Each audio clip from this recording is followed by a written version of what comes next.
I was going to go ahead and record tonight's episode, but then I can't have that in my background.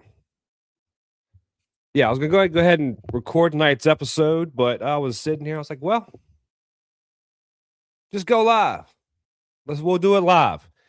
Good morning, everybody. Good afternoon, good evening, whenever you're watching this. Welcome to Walk It Off. We're gonna talk about a few subjects today. We're not gonna be here for too terribly long. We're definitely not gonna be here for an hour and a half again.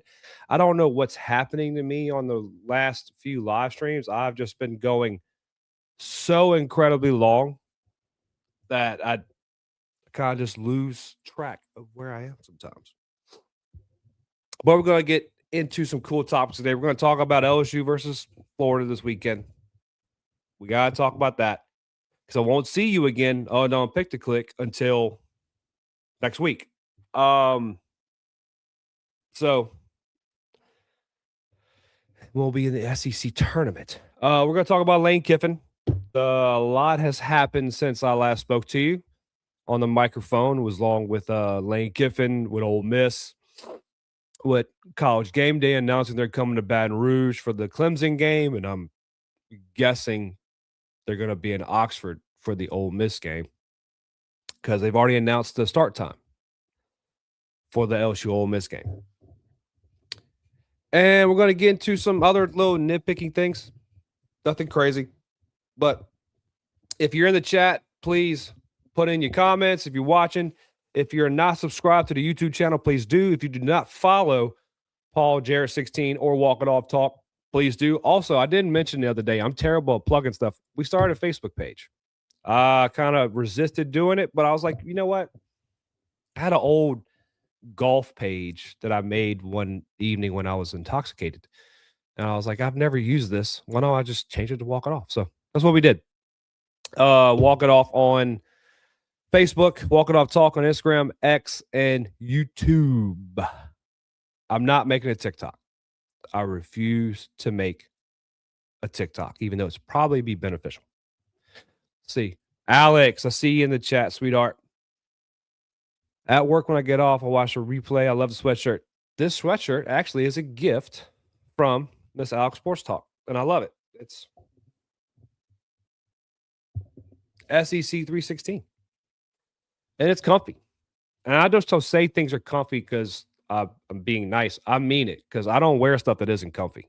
I'm a fat man who wants to feel comfortable, and if it's not comfortable, it's not going to wear it. This is comfy, though. I do like the sweatshirt. Let's get into a little bit of the drama surrounding LSU right now and Lane Kiffin, Ole Miss, the Vanity Fair article. I believe it was an On3 article that came out with Wilson Alexander as well. Steve Sarkisian getting himself in the mix. I'm also monitoring X and stuff to see if anything else pops off while we're on today. Let's get into that a little bit.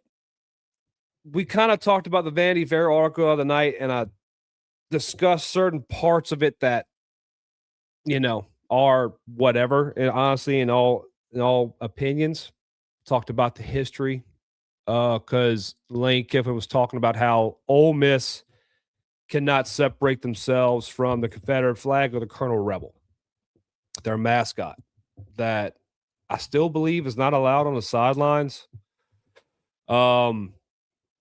Not sure. And ever since then, you've seen many people come out and talk about their experiences with Ole Miss in this town of Oxford. Now, I think what Lane Kiffin said and what was said around him was misconstrued mightily. A lot of things that are being contributed to Lane Kiffin weren't things that actually were said by Lane Kiffin. It was also, you have to understand, this was a 4-hour interview, sit down with the man from Vanity Fair, and they kind of what they do in a lot of traditional media sense. That's why a lot of people like podcasts more these days, or sit down interviews with people where it's live or it's recorded and you watch the whole thing front to back, is that nothing really is misconstrued. Now, you can still take clips and mash them together. We've all seen that happen with different content creators and different people, but as long as you can go back and watch the full episode, you can see what they were saying as they were saying it in the context laden within. Lane Kiffin spoke about the demographics in Baton Rouge and in Oxford. He spoke about the hardships that came with recruiting in Oxford for the Ole Miss Rebels. And I truly don't think, now we all know, let me back up. We all know that Lane Kiffin isn't afraid of putting things out there into the media, whether it be on social media or traditional media like Vanity Fair or On 3. Would On 3 be traditional media? I don't know. I guess blog space. Anyways, Lane Kiffin's not afraid to put things out for effect. He likes to what I call fire for effect. That's what Lane Kiffin does. He fires for effect. So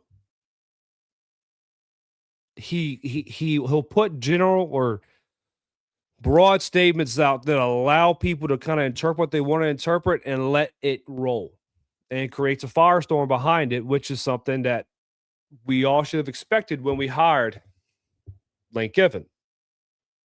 But in this scenario, I think it's shame on the reporter for doing the 4-hour interview session and kind of trying to gel two statements Lane Kiffin made together into one when it wasn't. Lane Kiffin just came out and spoke about his interview with Vanity Fair, and I cannot speak this morning. I can never speak. Let's just be completely honest. I'm not good at talking. And then we had the follow-up piece by Wilson Alexander. And by the way, the Steve Sarkisian comments that come out, as we all know, Steve Sarkisian has made those comments multiple times regarding the academic standards at the University of Texas in Austin. I think he's somewhat saying that. He's definitely saying that to defend his friend Lane Kiffin, because him and Lane Kiffin are still friends. They work together at USC. They work together at Alabama. And now they're both head coaches in the SEC and have been for a while. He's definitely coming out to support his friend. But he's also, I think, coming out and telling the University of Texas, hey, can we loosen this up? I'd really appreciate it if we would lax our academic standards a little bit for transfer portal reasons, for a number of things. We can get them Lambos, but we can't transfer a Civics 101 class. Or maybe he wants basket weaving. I don't know. I don't know what the flagship school of the University of Texas at Austin is. And what I mean by flagship, you talk about LSU is known for their engineering program, their medical program, and the Manship College of Journalism that a lot of people who don't like what I do went to. Not all of them, though. That's a broad statement. Not talking about everybody went to the Manship. But I think Steve's trying to get some stuff laxed up. But yeah, Steve came out and he said, we can't allow somebody to come in here and take a basket weaving class and graduate from the University of Texas. You can do that at Ole Miss. And I also saw, and it didn't get a lot of run, but John Sumrall came out from Florida and he put a post out, and it was not a burner. It was legitimately John Sumrall's post. It says, I'm proud to be at a university we still allow basket weaving as a class, a basket weaving class school. And that was underrated, in my opinion, by John Sumrall. Is John Sumrall going to get messy on social media here soon? I don't know. It would fit Florida. At the end of the day, I believe Lane Kiffin was trying to actually not only praise the town of Baton Rouge for the diversity, the inclusivity that is here within this town and this state. And in Louisiana, we can't deny that we have a past and we have issues within our state right now. Look at, if you pay attention to any of the state government news or legislature news, and they're talking about redistricting things, and we're not going to get into that conversation, but there's still tensions. But as a people, and Lane's talking about the people. He's not talking about the government. He's not talking about this and that. He's talking about the people. He's talking about the fan base. He's talking about the citizens of the state, where in his short time here, he has seen the love not only for himself but for his coaches and for the players coming into the university. He's been in and around Baton Rouge, New Orleans, North Louisiana, Southwest Louisiana, Central Louisiana, the North Shore. He's been all around the state recruiting, something that we were told he would not do. But he has seen the inclusivity, and I use that term a lot, and I don't know why. To me, that's a bad term. He's seen the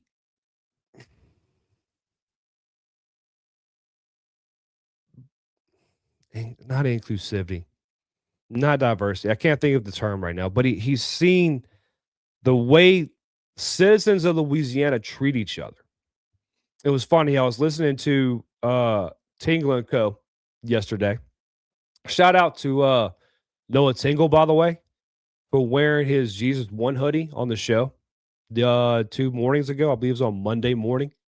Shout out to him. That man, they have a rollback discount code. They get all the best gear from LSU at times through people they know, and it's not me being jealous. That's me giving them up. Like, that's awesome. But he chose to wear his Jesus One hoodie, and I think that's awesome. Thank you very much, Noah. He didn't have to do that. So I appreciate that, Noah. Thank you very much. But I was listening to Noah Tingle and Tino Co. the other morning and yesterday morning, and Lloyd talked about how his trip to Oxford, how he was surprised on how the Southern hospitality growing up, you believe, especially in South Louisiana, Southern hospitality, you believe, is a Southern thing, period, right? And I experienced this in my time traveling in the United States. And he said when he went to Oxford, just the little things you notice, like holding a door open for somebody, saying good morning, whatever all of us do. You're sitting outside, working in your front yard, cars pass, your arm gets tired because you're doing this. You're putting your hand up, waving at people, just doing this. Southern hospitality things just don't happen in other areas of the state of the United States, especially even in the South. Not saying it doesn't happen everywhere, but it doesn't happen where you think it would. In a town like Oxford, which I'd like to make a petition to say we should change the name of that town, because when I think of Oxford, I think of the higher level of education in Europe, not Oxford, Mississippi. But Lloyd talked about when he went to Oxford, those little things that Southern hospitality was not present. It was not as just normal as it is everywhere else. And I'm not trying to talk bad about the people of Missouri. When I traveled to Missouri when I was years ago in a former career in Missouri, it was the same thing around the area in which I was. I'm talking about the area in where I was, not anything outside of that. It wasn't the same. Even in Kentucky, Tennessee, where I traveled, it was like that. Some parts of Texas, but Southern hospitality in the Southern aristocratic air we carry ourselves with, of politely being rude and politely being nice to one another, and this doesn't carry on everywhere. And he kind of felt that while he was in Oxford. And Lane saw that. Talk to anyone you know from other parts of the United States. Like, for instance, Lane grew up in California. His family lives in Florida. Florida is not the South. I'm sorry. I will say that emphatically. Florida is not the South. Florida, its own thing. Ooh. Anyways, but Lane has been he's coached in so many different areas. He's coached in California, Florida, Alabama. Like, I can't name all the stops he had.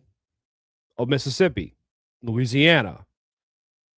But he's been around the country, and he's recruited around the country. He's noticed the way people act in different parts of the country. And I think he's noticed the level of politeness, the level of, I may not like something, but I'm going to be polite, of Baton Rouge and South Louisiana. Because let's be honest. Baton Rouge, New Orleans, Southwest Louisiana, North Louisiana, Central Louisiana, not everybody is accepting. But I just hope Lane doesn't have to travel over to Livingston anytime soon. But he's noticed a difference. And that's what I think he was trying to get through in the article to say, hey, here in Baton Rouge, I don't have to worry about, and I've heard someone else call it a stigma, the stigma of Baton Rouge.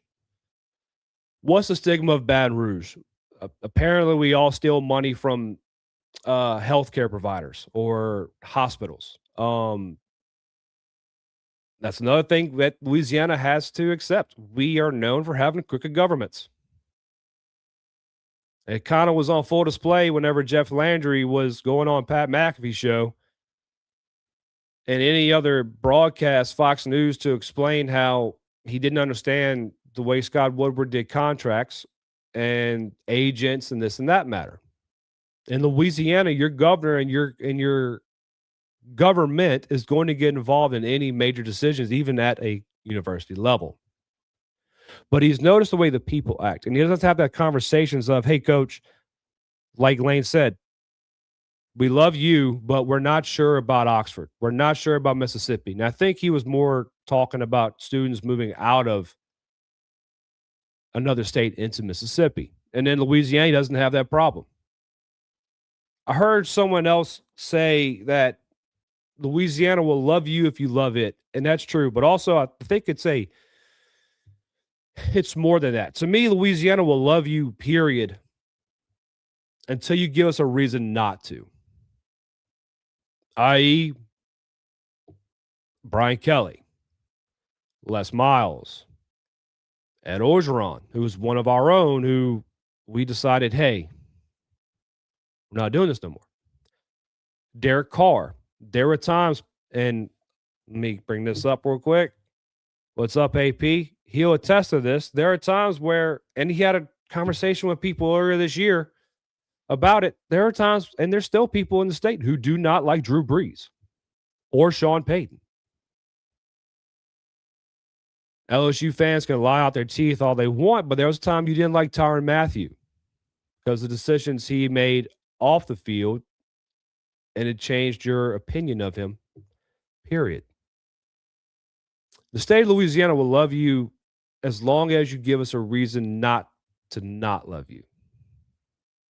People in Louisiana will love you as long as you don't give us a reason not to love you, period. We're a very accepting group of people. I'll be honest right now. I try my best to be as courteous and to be as Drew. Oh, I don't know what that means, Miss Peggy. I apologize. I don't know what you're talking about. My buddy Babin, how you doing, my friend? How you doing, buddy? As long as you don't give us a reason not to love you, we will put up with a lot. Like, for instance, what I was talking about, I was trying to get back to what I was talking about. I'm very much a big hold the door guy. I was raised to you hold the door for women. I'll tell you a funny story. My papa, whenever I got my first truck, he gave me my first truck. It was a old Toyota truck, and if you know anything about those, they didn't have a name. They're just called Toyotas. They were small, hard body, short, low to ground, small pickup trucks, similar to what an S10 would be or an old Tacoma. And it didn't have power lock, didn't have any power or anything. I may have had power steering. I don't think it did. But I remember my papa walking me around that truck. We get in, we sit down, and he says, now, T-Paul, my dad's name is Paul. T-Paul, if a pretty lady comes and what you going to do? I said, go open the door for her, Papa. He goes, yeah, that's right. Now, what if that pretty lady don't come over and unlock your door when she get in the truck? I don't know, Papa. Well, you ask that pretty lady to get out. He was joking. But I'm very much a whole door open kind of guy. And what drives me nuts, and I still do it to this day, though, even though it drives me nuts, is when people walk by you and you hold the door and they don't do the simple put the hand out and hold the door. Like to take it from you, to let you go on your way. And they just kind of smooth on in. That just, Drives me up a wall. But I'm still going to hold the door for people. That's the difference for people in the Baton Rouge area. And I've never been to Oxford, and there are great people in Oxford. I've gotten to know somebody who's from Oxford, who's an Ole Miss fan, who's a great guy. His name is Jeff Arnold.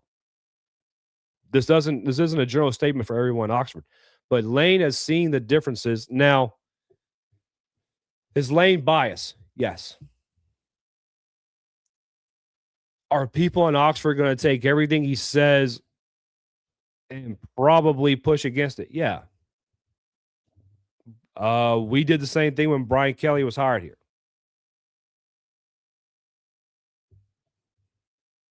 It's that simple. You're going to defend your own, and you're going to push back against the ones that are not your own, but just take it all with how it is.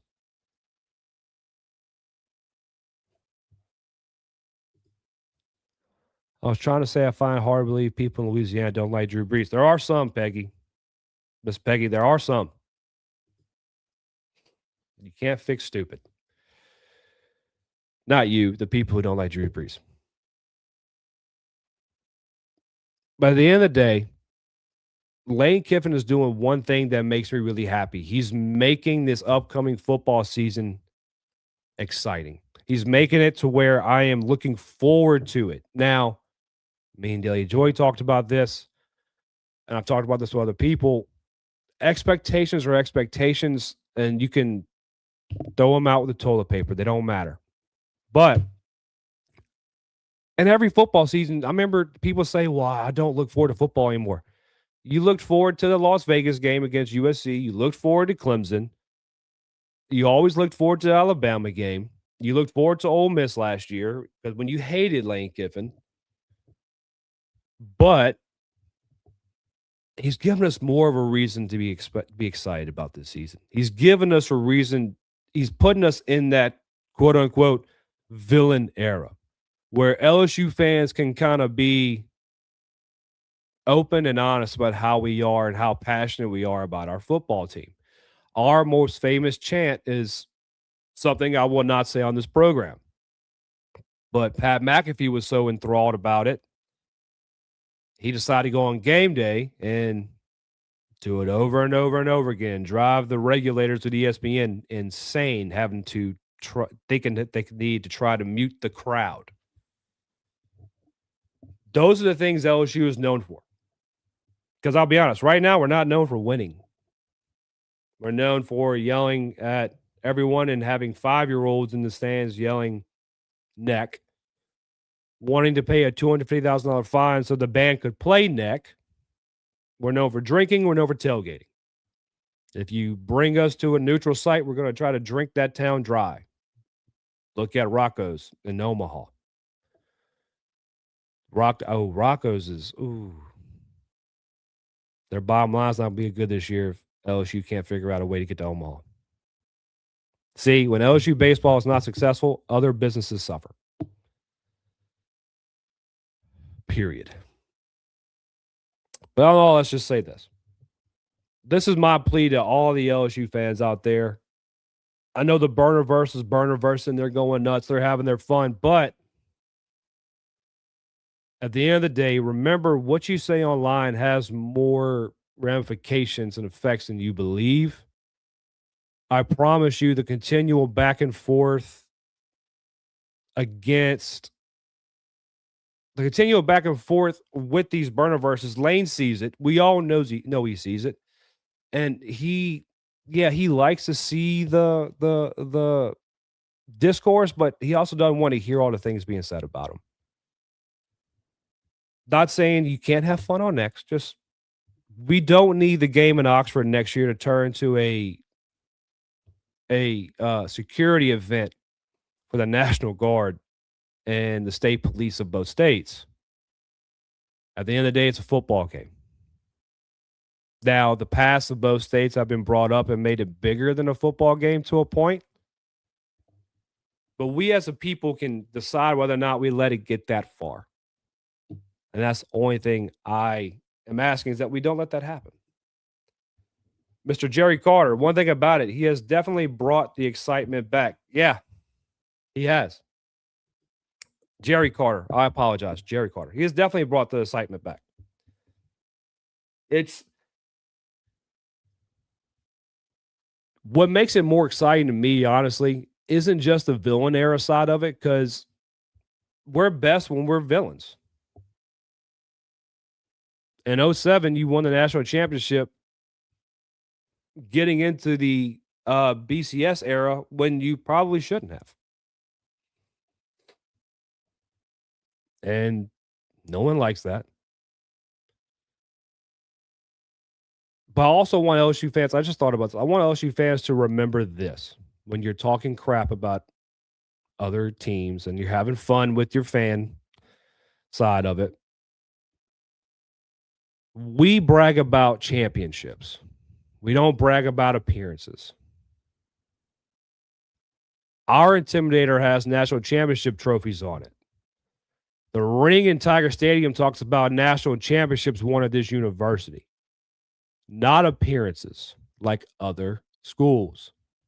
Other schools, focus on baseball for a second, talk about how many times they've made it to Omaha, how many times they've made the NCAA tournament, how many times they've won their conference tournament. We have national championships. That's it. We don't brag about SEC championships. We don't brag about, oh, we made it to the dance. No. We talk about winning. Don't stoop down to the ones who talk about making it to the dance. I'm going to get off my soapbox. I don't know how that went all these different ways, and I apologize if I was confusing with my rant there. When we come back, we're going to talk about the Florida baseball series this weekend. Some things that LSU needs to do, some things I saw looking at recent games against Florida, and a little bit more about College Game Day coming to Baton Rouge. Stay with us.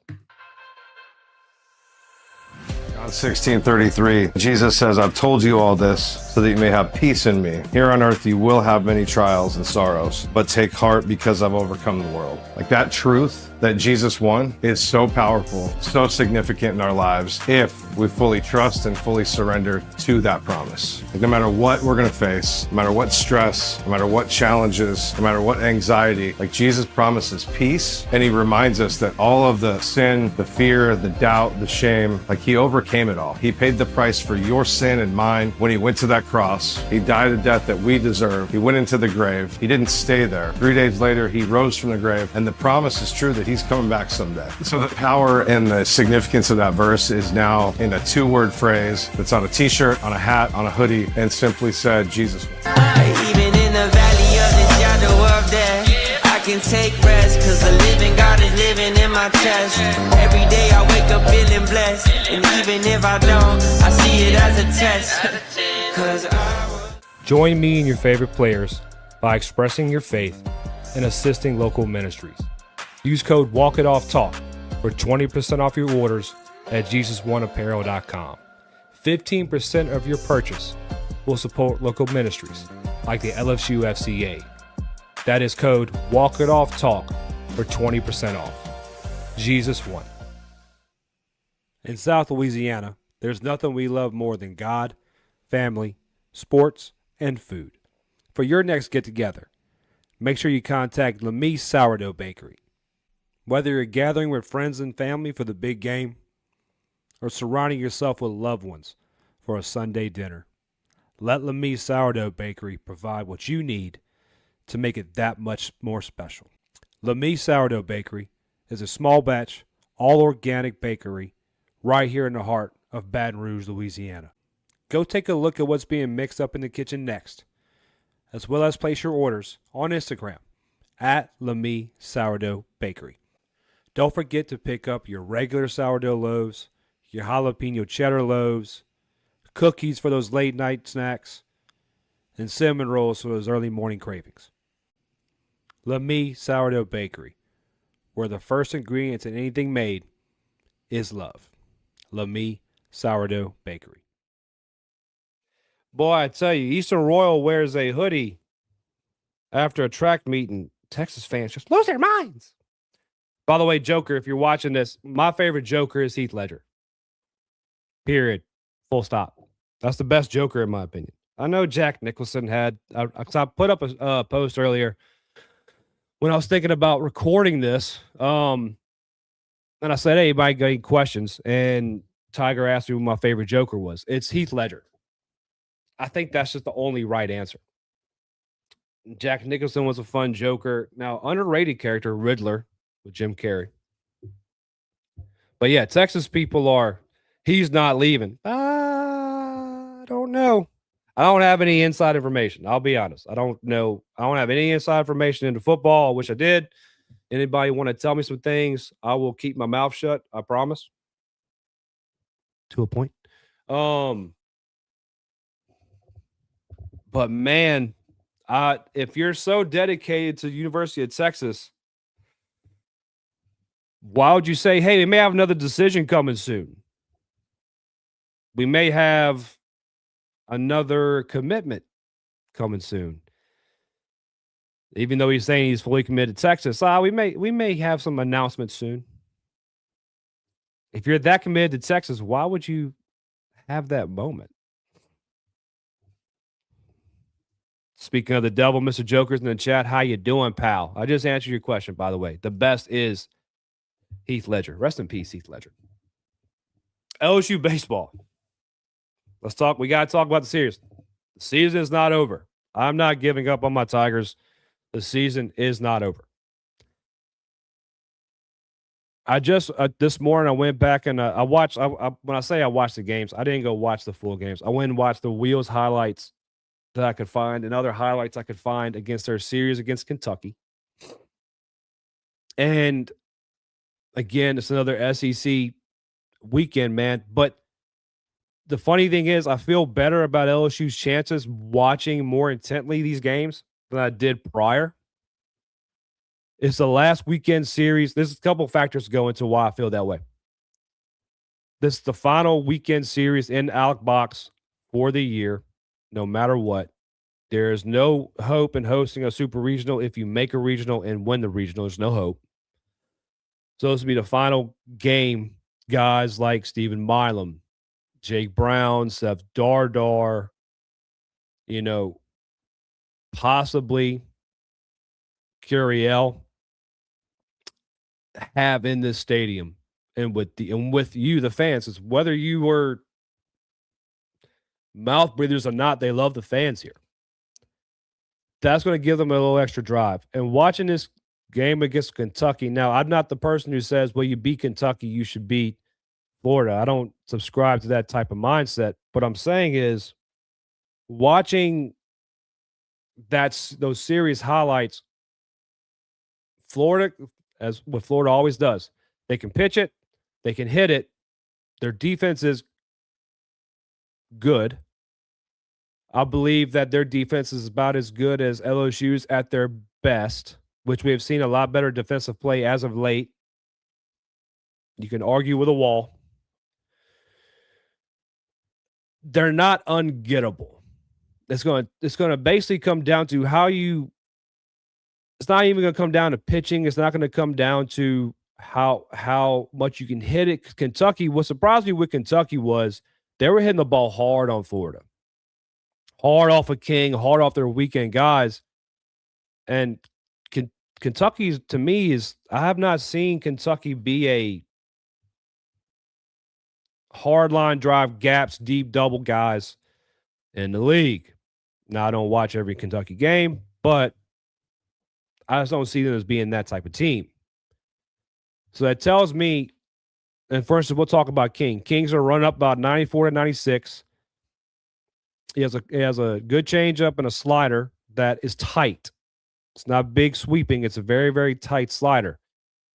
If the approach of the plate is, I think, just fastball or sitting fastball, reacting, because he's gonna fill the strike zone up. King, especially on Thursday, King is a guy who's going to fill the strike zone up. He is going to. I don't know his exact metrics on strike percentage, but it's got to be over that 60% threshold that David Billiot likes to be within. So you're going to get pitches to hit. Can you hit them? And if you hit them, you should be able to drive them. Because Kentucky was doing it very, very well. if LSU and the players on the roster, which I have no doubt they will have this mentality, can come out on Thursday through Saturday, with the mindset of not in my house, this is my house, my terms, come and take it, they have a great chance of winning the series. I'd even go as far as saying sweeping the series if they come out with that mindset, because I don't think the talent, personally, the talent level is so separated. I don't think the talent level is so distantly different that it can't happen. Now, I'm not calling a sweep. I'm not calling a series win. I'll be honest with you. I hear a lot of people talking about a lot of people are starting to kind of do their mock or pseudo end of the year reflections on this LSU baseball team. I'm not doing that yet. We'll have that hopefully not next week, but possibly next week. But they're talking about a lot of things being said about William Schmidt. He doesn't have the composure. He doesn't have the ability of the short-term memory loss to shake off a bad inning or shake off a bad call and move on. And I think that's the overarching opinion of this team to this point of the year. You don't have the short-term memory loss to get over it and move on. Any type of adversity kind of puts them down. And I think that's kind of crazy, because if you look at who they're possibly playing on Tuesday in the SEC tournament, Hoover, Tennessee, Kentucky, they fought back against Vanderbilt. Like, they more series than not this year, they have stepped up and truly fought back. They just didn't have the depth in their pitching. I think there's a chance for them this weekend. They're going to have to come out and basically just play free. You have nothing to lose. You have nothing to lose. Play like it. If you want to win this series, you want to end your time in Alec Box on a high note, just play like you have nothing to lose, because you don't, and just make the best of it for a weekend or a Thursday through Saturday series. That's the only reason the only way I think they win. Mr. Zach Nunez of Go Deep Dive, how are you doing, buddy? I'm surprised to see as many people we have on the stream. I've never gone live midday. I always just record it, post it later, and move on. But I was like, you know what? What will it hurt? Let's just go live. I'm gonna be on the camera anyway. Let's just do it live. Do it live. All right. Florida baseball. I'll say this. Does Kaysen pitch this weekend? I don't think so. Again, I could be wrong. I just don't think he comes back and pitches this weekend. I believe if he does, though, expect a good game. I don't think Kaysen's the type of guy who likes to sit on bad outings that bad. So you're going to need big outings from William Schmidt and Marcos Paz. And possibly Zach Cowan.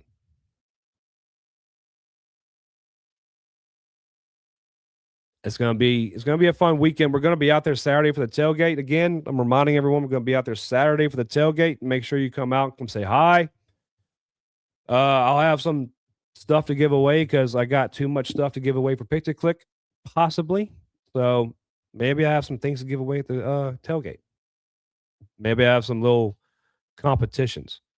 Let me get a quick little vote in the chat. It seems like everyone wants that Cade Anderson jersey.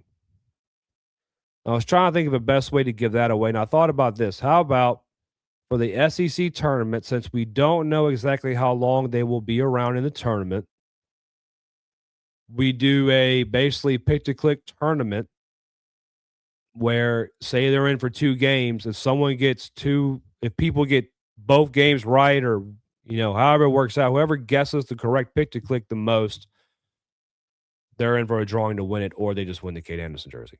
How do y'all feel about that? Let me know. A couple things that will be up this weekend: Monster Milam jersey and ball combo. Signed jersey, signed ball, Stephen Milam this weekend. It's going to be a combo game. I'll have to text you Ago, tailgate, remind me. Yeah, well, so I'll be out there about 10 a.m. probably, maybe a little earlier.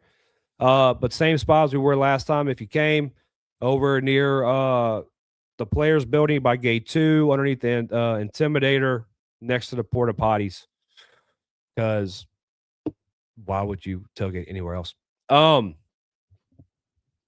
That's really all I have for LSU Florida this weekend.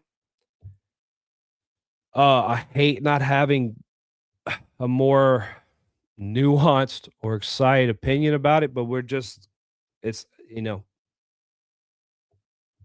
I still believe in the guys. I still think they can come out. Like, if LSU comes out and plays their best ball, they sweep Florida. Can they come out and do that, though? Will they have the mental fortitude to just wash it and say, F it, let's go? I believe in them. I know that other guys, but like, I know the guys in the room are believing them. Even the ones that are on the field, they believe and they're pushing, but it takes a group effort. Let's see how that goes. I cannot wait to get into transfer portal and recruiting this summer. It's going to be nice. I haven't heard anything, but I'm just noticing some things. I'm noticing some things that may be happening in the portal. Let's talk about game day real quick. And also, if you have any questions in the chat, go ahead and pop them in. It's kind of a freewheeling show today, just kind of letting it fly, letting it eat. I didn't have anything prepared. I was going to sit down and prepare, but I just, probably made a bad decision of just going live without being prepared. Let's talk about college game day. And them talking about moving the game in Oxford to a neutral site. They shouldn't do that. I don't believe they should move the game to a neutral site outside of Oxford for one reason only.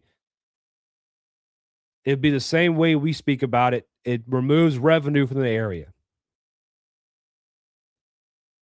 LSU, I believe, estimates they get about 1 million people on campus, somewhere around there per game. Especially if college game day is on campus, you get about 1 million people surrounding the campus on that day. And the amount of life and revenue that is pumped into these local businesses around that time is phenomenal. And it's game changing. We talked about Rocco's earlier. Rocco's bar in Omaha makes their annual revenue during the College World Series. That town is a College World Series town. They make their money during the College World Series, and they love LSU because we'll come support your local economy. We'll come buy drinks. We'll go out to eat. We'll go buy Jello shots. That's what we do. So even though I don't like Ole Miss that much, they should not move the game just because it supports the local economy. And I don't know how the legalities of that would work. I don't know if Oxford would have to be paid out for lost revenue. I don't know. Just leave it there. All right. And how about everyone just act like adults? Well, how about we just all act like adults when we get there? Let the college kids are going to college kid, but everyone coming from Louisiana, most of the people moving to Oxford to get to the game are going to be adults who can afford it.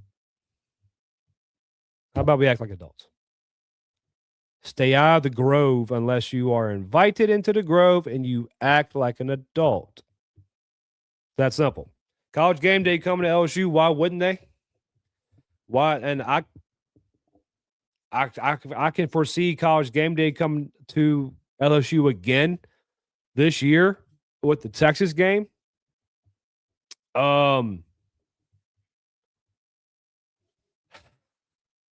Zach, asking everyone to act like an adult is a lot to ask, to be honest. I know. Oh, buddy, I know. But yeah, college game day coming to LSU. That makes all the sense in the world for game day to be showing up to Baton Rouge in week 1 against Clemson. One, there's not a whole lot of great week 1 games going on around the country to begin with.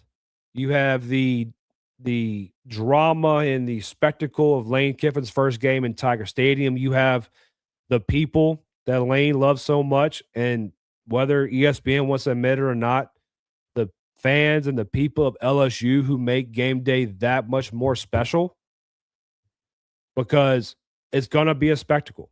Look at McAfee. Somebody told me the other day, I can't remember who, said McAfee doesn't like LSU. That could be true, but he loves the ratings. College game day gets ratings no matter what, but I promise you they're better than what they get at Oregon or Washington State or Missouri. College game day brings another level to the game, whether you want to believe it or not. And get used to being the national talking point of college football for a while. As long as doesn't matter if you're good or not. If you lose, you're still going to be the national talking point because it's going to be easy to put down on LSU when they lose. And if you win, it's going to turn into, this and that, this and that. It's going to be crazy. Let's get some comments real quick. Zach, I don't want to move the game. I said it multiple times. Why do people still come at me for just doing the thought experiment? I'm not coming at you. I'm not coming at you. I'm talking about the rest of the Twitterverse. I'm not coming at you, buddy. It's not at you. I'm not saying you want to move the game. I saw your post earlier, and Zach's talking about a post. He made it very clear in the beginning of his post he does not want to move the game, but he gave different venues to where to move the game to if you were going to have a neutral site. And I read the venues. I can't remember off the top of my head, Zach. I apologize. But I'm like you. I don't want to move the game either. I think it'd be a disservice to Ole Miss and Lane Kiffin.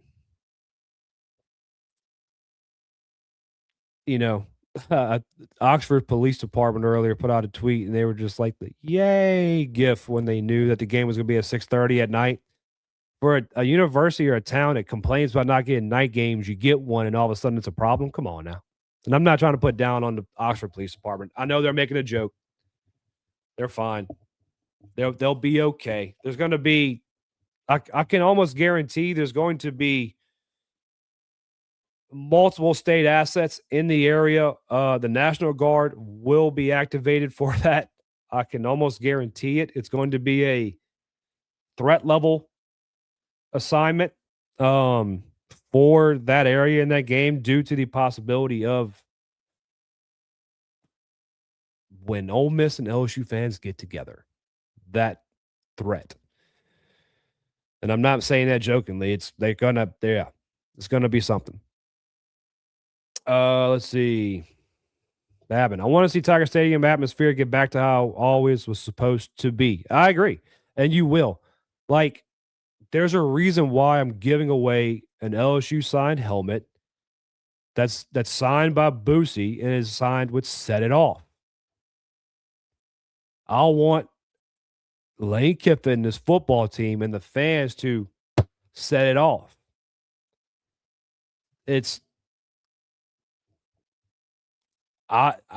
Blake Ruffino, listen to him. He did say he believes that Tiger Stadium is going to shake that night, and I believe him.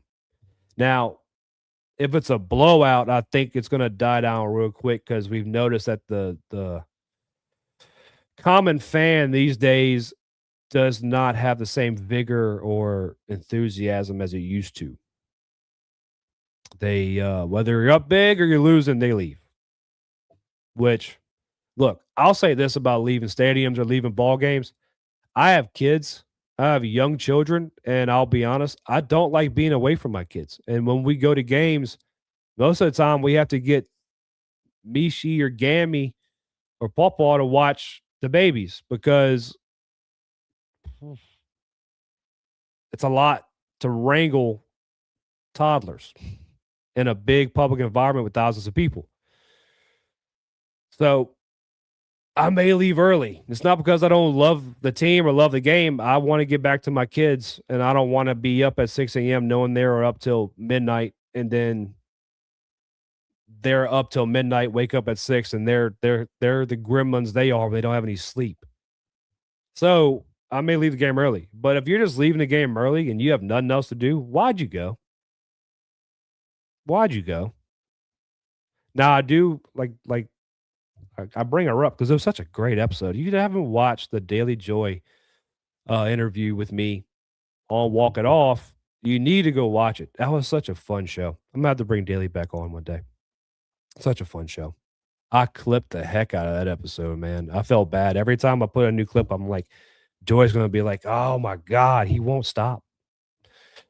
But anyways, but like Joy said, she left 4 minutes into the third quarter of the A&M game. And I agree with that choice. That was something that at the end of Brian Kelly's tenure, into his reign, needed to be something that was a message sent to the administration. But I believe now Tiger Stadium is going to be a place you don't want to leave. Tiger Stadium's not going to be a place you want to leave. Zach Nunez, no, I know. A few mouth breathers just came at me sideways. Don't, hey, this is what I'll say, Zach. And I know you don't need my advice. I know you don't need my advice. I love you, buddy. I know you don't need my advice. I'll give you my outlook on the mouth breathers when they come at me sideways. Thanks for the engagement. Thanks for helping me with the algorithm. Same way we help those AI idiots. Yeah. 2026, LSU is giving me 2023 Colorado vibes, and I don't like it. Explain that. Explain that to me a little bit more if you can, Zach. Kind of give me a Cliff Notes version of what you mean by that real quick. Absolutely, Dak. Absolutely not, Zach. That would be my worst nightmare. I wanted to explain that a little bit. Tiger Miss is in the chat. How you doing? How you doing? Give me a little more of a synopsis on that. Because 2023 Colorado to me was a lot of flash, a lot of bragging, a lot of bark with no bite. This is the thing I think people get wrong about Lane Kiffin. Not saying you get this wrong about Lane Kiffin, Zach. I think a lot of people who are misunderstanding of Lane think he's going to run a program similar to how Ed Orgeron ran a program towards the end after 2019, where it was just lawlessness. Just go. Just do whatever you want. Act crazy. Everything I'm hearing from people who've been around the ops department, have been around spring, Lane runs a tight ship, and you are not. If you ain't going to work, you ain't going to play. If you ain't going to put the work in, you ain't going to do what needs to be done to be a successful football team. You're not worth it to him. So that's kind of like my opinion on it is, yeah, you'll see the basketball hoop on the sidelines. Yeah, you'll see the chain and all that jazz. The highlight of Lane Kiffin sitting there doing a little alley-oop to the guy, he looks like, get me away from this basketball hoop as fast as possible. I don't think you're going to be walking around seeing guys flashing Rolexes into the camera for the 2026 football team. Lots of media attraction, a big coaching change, heavy portal, lots of money. But I think Deion brings, and it's just me giving my 2 cents on it, not saying you're wrong or your thought process is wrong. I can see it. Deion brought a lot more. How do I put this? Lane will troll. Lane's petty. He can't deny it. Lane will troll, Lane will be petty, but Lane also doesn't really come out and like call out other coaches in press conferences during or after games. Now, I remember he did make the statement last year about Mie Sourdough Lane and the money that was spent on DBs for LSU last season. He'll say stuff like that, but he's not going to, bring up Instagram or X on the podium like Deion Sanders does. Now, I love Deion. He's a phenomenal athlete, but that's it. You just said it. Correct, AP. You're right about Lane, but the national media treats Lane like he's Deion. They do. But see, that's the thing. The national media will treat Lane like Deion, but Lane's not going to act like Deion. It's kind of like what I talked about earlier with the Vanity Fair article. This is Deion. You don't have to mix statements. Deion's going to say Like, the one thing Dion said that I couldn't stand was he had an interview, I believe it was Rich Eisen, and he's talking about playing with the Braves, and they were pinch hitting him against Randy Johnson. And if you don't know, Deion Sanders was a left-handed hitter. Randy Johnson was called the unit. He was a left-handed guy, big, tall guy. Back in the day, he was a hardest throwing guy, throwing about 98. Now he'd be a middle reliever. No, he wouldn't. Randy Johnson is a Hall of Famer. But Deion's on the bench. He's cold. He hadn't had any warm-up swings. And then I believe it was Bobby Cox looked down at the bench and said, "Hey, Deion, grab a bat. You're up." And he goes, "Why me?" And he went up there and he looked at the first pitch and went, "No, I'm not doing it." Deion's going to give you statements to where you can use his own words. Lane, you have to sit down for 4 hours and meld two statements together. Now, I'm not saying he'll never give a statement to where you can't use it against him, but they're going to twist everything he can and make story out of it. And honestly, Lane's going to feed into that because it brings attention. Attention brings recruits. Attention brings money. It brings sponsorships because I don't fully agree with the statement. Me, Zach, and AP can attest to this. Not all attention is good attention. Not all bad press is good press. You know, no such thing as bad press. Yes, there is. 100% there is. Exactly. The only difference, Zach, is Lane is way better coach and developer. And can I say something controversial? Deion, people were talking about Deion getting the Florida State job, Deion getting the Auburn job, the Ole Miss job. I don't see it. I don't see why you'd want him in your program at a head coaching level. It's kind of like what Ronnie Rant said in our episode. When you're a head coach at the University of Louisiana, the real University of Louisiana, Louisiana State University, not the directional school out west where Zach lives, you have to be a CEO. You have to take everything into account, and I don't think Deion does that. It was a soft move whenever he retired his son's jersey or his number at Colorado. To me, it was kind of a soft move. Just, yeah. Yes, he can draw the lights and attention, but he produces results. Exactly. And I think, man, I cannot, like, you can look at Lane's past and you can see every bit of failure, every bit of bad decisions. They talk about getting left on the tarmac from USC when he talked in the article how he was still fighting recruiting restrictions and bans due to Pete Carroll's regime before him. He couldn't be successful under that. He goes to Alabama. Alabama has a great level of success, and they talk about Nick Saban firing him, which I think was more or less like, hey, you're taking another job. You're actively looking to take another job, and you're going to try to recruit guys. Just, hey, go the other way. Thank you.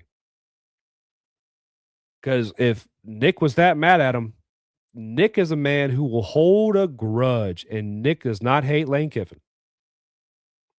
So, yeah, that instance, he goes to FIU or FAU, whatever school that is, kind of like the black hole of his coaching career. And he goes to Ole Miss. And until he left, everybody loved him. You could talk about him with Jamarcus Russell. You could all these things, right? What you can't argue is that he produces results. He's one of the guys that coached Reggie Bush and Lindell White. By the way, did anybody seen Reggie Bush's kid playing like biddy football? One, don't give him number 36. Give that kid 5. I'm sure they're trying to like quiet the Bush thing, but I don't know why. Just give him 5. He deserves it. Lane, all from now. If Lane has the ability here and people don't do what people in Louisiana do, which what worries me, they don't meddle. Let the coach coach. Don't meddle. Don't get involved with him. Go to him and say, what do you need? It's the same thing I asked for Jay Johnson. Just go to him and say, what do you need? That's it. Don't meddle. Don't meddle. Because one of the things, I'll say this, one of the things I heard this year from people in the know, out of the know, is that Jay doesn't recruit enough in-state talent for the boosters, right? They say he doesn't recruit enough guys out of Louisiana. William Patrick's out of Louisiana. John Pearson is out of Louisiana. Mason Braun's from South Bend, Indiana, which that's probably the only good thing that town has ever developed. That's I'm including Pulmonary in that statement. K. Darren Beatty, Omar Sarner from Texas, but they were the top catchers in Texas. Texas is a big school, but they say that he doesn't recruit enough guys from the state of Louisiana. Stop meddling. The guys he was recruiting out of the state of Louisiana, guess what they're paying right now in the minor leagues? They went professional, right? If they're in Louisiana and didn't come to LSU, it's probably because Jay didn't want them. I promise you. Jay looks at the same thing Lane Kiffin looked at. Where's a large focus of talent in this country? It's in the South. It's focused in a few states. Texas, Louisiana, Florida, and I'll say Georgia. That's where a large crop of the talent is, and it's very focused in Louisiana. I'm saying all that to say, let Lane have the tools he needs to create this roster and see the success the man has. There's a reason why he said, I'm in my 50s. This is about the time around where Nick turned it on. And I got a hot take for everybody. I thought about this the other night. Just when my head just does dumb stuff when I can't sleep. So I was thinking about the arguments on X with Ole Miss and LSU people, and I think about the old arguments with Alabama. One, it wasn't a rivalry. It still isn't a rivalry. They have pushed our heads into the mud for a long time. We have a few good wins. It's not a rivalry. Alabama owns us. I don't know if Nick Saban has the career he had at Alabama at LSU. Let me explain why. I believe going to Miami gave Nick a wake-up call. Now, if he comes back to LSU after Miami, does he have that career? Possibly. Possibly. I think Nick needed that time in Miami to get his mind right and to affect how he coached. I don't think without that time in Miami, he's not the same coach he is today. So, hot take, you're probably going to disagree with me. That's my opinion. Let Lane have the ability to recruit 5 stars. Like, there's a reason why he has more 5 stars in 6 months than he had in 6 years. Let him cook. And also, him coming out and saying this is not a 1-year process does not mean he's not going to try to come out and win a national title his first year. He's just saying we didn't come here for the 1 year. And he's talked about the 2 to 3 years, kind of like Brian Kelly did. He said in 2 to 3 years, you'll see everything we're instituting. And it's true. It's going to take time to mold and meld this program in the likeness of Lane. He's already got it on a jump start from everything I hear in the building.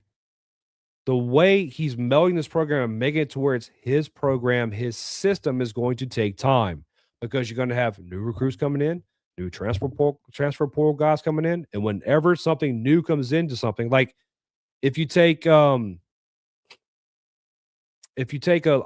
glass and you fill with water, right?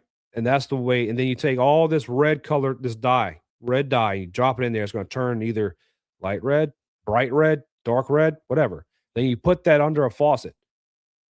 In time, when you turn that faucet on and run water through it, it'll go back to the way it was. Think about that as far as bringing in talent, bringing in recruits, bringing in transfer portal guys, bringing in other coaches, because there's going to be coaching change around this time. Every time you bring another piece in, you add and dye to that water. Then you got to go back and you got to turn the faucet back on. Then you got to get everything back to homogeneous. It's going to take time. And the longer time you have that water running in that jar, the easier it's going to be to make everything homogeneous. Give it time. I believe in Lane. I told y'all my expectations is playoff or bust for football because you've spent so much money. And also the way the fans have acted online, if you don't make the playoffs, boy, it's going to be uncomfortable online in podcasts. Zach Nunez, that brother killed a bird. He did. Who just killed a bird recently? He'd still throw high 90s in the modern game. Oh, no. Yeah, he'd still throw high 90s. But when I say he would, I made the joke about him being a bullpen arm. I'm meaning in the fact that you have multiple guys in the hundreds. Like Miss Peggy always posts about that kid that we lost at LSU. I can't remember his name right now off the top of my head, probably because from grief, I just don't want to think about it. He has the most, the highest recorded number of pitches over 100 miles an hour in a game. Like 100 was like, I remember being a kid and going like, you would talk about Randy Johnson with a friend, and you had that friend who embellished, because in Louisiana we embellish a lot. He goes, man, Randy was throwing 100. No, he wasn't. He was throwing like 98. He maybe touched 99. Today, everyone's touching 100. Everyone.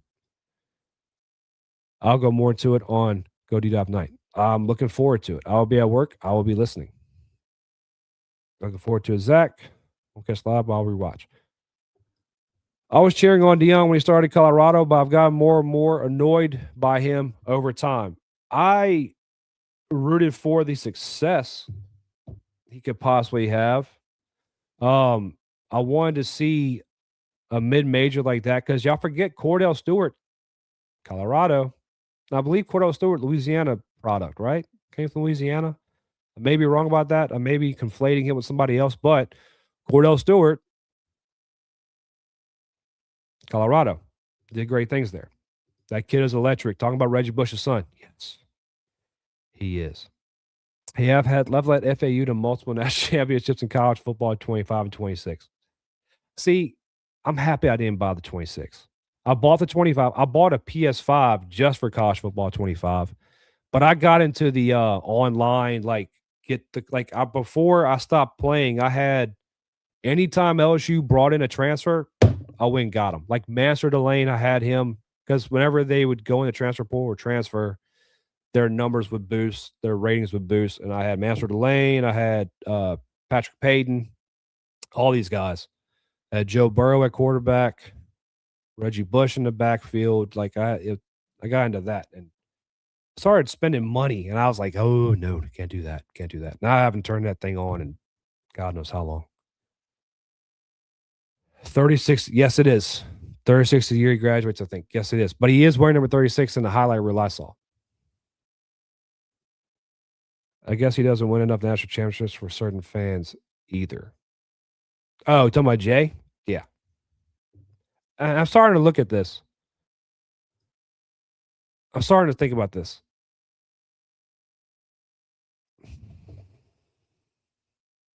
Nah. No, not going to do that. Not going there. You wearing a hoodie, very nice one, but I'm out here sweating. I'll be sweating here soon. Don't worry. I'll be sweating here soon. Jacob Mizorowski. Yeah, that's him. That's him. Yep, Jacob Miz at the Brewers.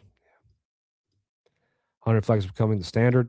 For a lot of positions. Like now, the Trevor Hoffman days of Major League Baseball as a closer. Like people forget Mariano Rivera. I'll give the Yankees some credit here. Mariano Rivera and his cutter was one of, if not top two closers of all time. He didn't throw 100.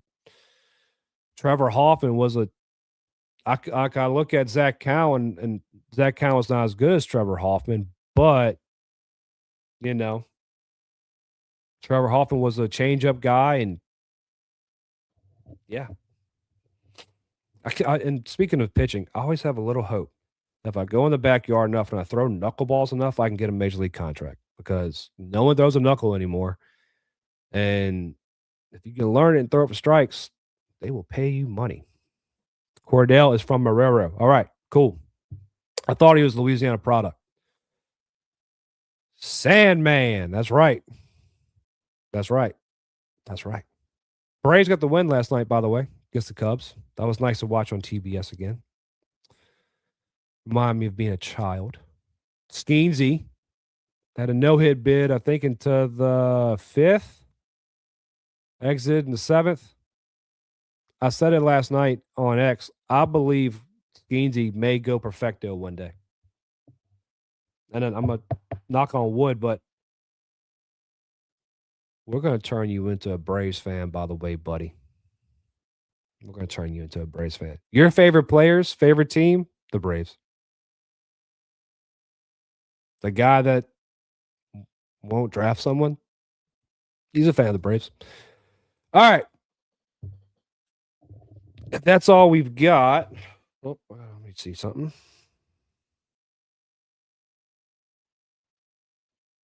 Oh, sweet. Okay.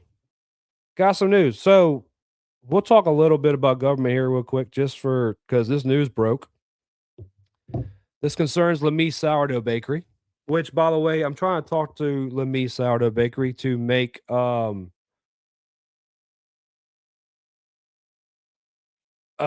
sorry, I read Babin's comment and I was trying to think about what clip, and then I got the clip in my head of them all banging each other and it threw me off.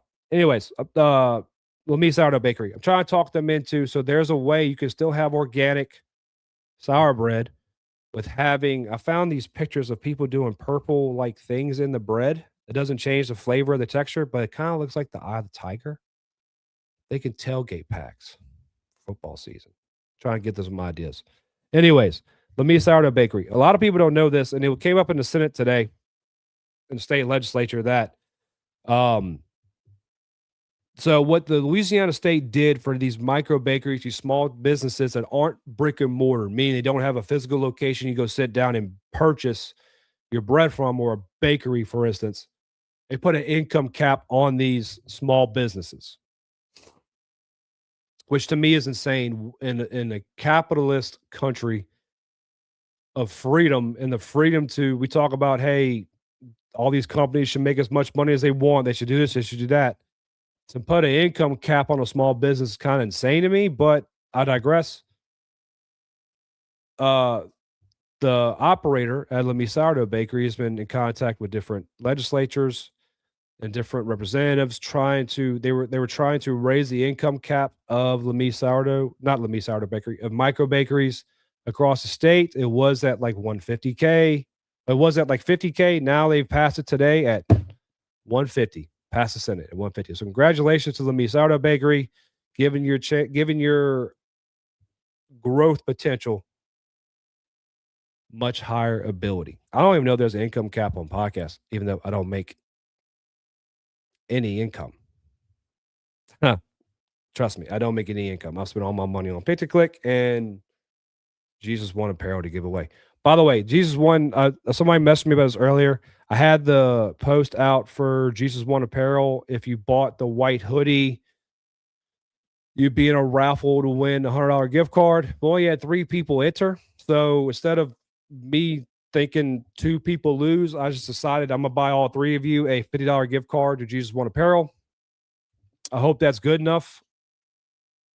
I know it's not $100, but you don't lose. You get your money back for the hoodie plus some.